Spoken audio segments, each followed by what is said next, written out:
Hello, I'm Pastor Greg of Calvary Reformed Church, Manawha, Michigan, and I have a second Did You Know?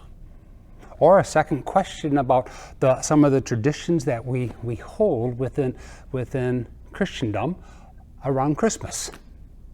Hope you watched the first one about the birth of Jesus. And this is the second Did You Know?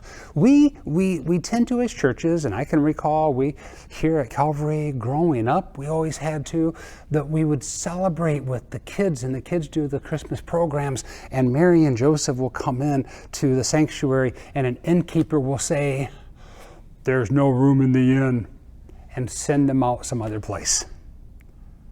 Did you know there's no mention of an innkeeper in the Gospels? This is interesting. First, Did You Know dealt with Luke chapter 2, and this one also deals with Luke chapter 2, but we're going to go to verse 7. And to remind you, Mary, the mother of Jesus, is giving this information to the author of the book of Luke, Luke himself.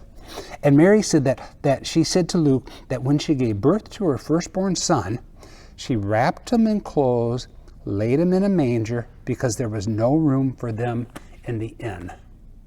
Well, the Greek word for inn is not the same Greek word that Jesus uses when he tells the story about the Good Samaritan who finds somebody who's beaten up and he takes him to an inn, a roadside inn. This idea of the inn is the fact that people would have spaces in their houses for travelers to come into. And there was no room in people's homes or relatives' houses for Mary and Joseph, who they were betrothed but not officially married yet, and she was pregnant. There was no innkeeper that said, "There's no room here." Did you know that? The reality is they probably were in a cave where the lambs gave birth to the baby lambs that the shepherds used. We're going to be talking about that for the Christmas Eve candlelight service that we're going to be putting online. But did you know that there was probably no inn? It was probably the homes that there was no room in, and there was no innkeeper. That's interesting. But I think the bigger question for me comes in then.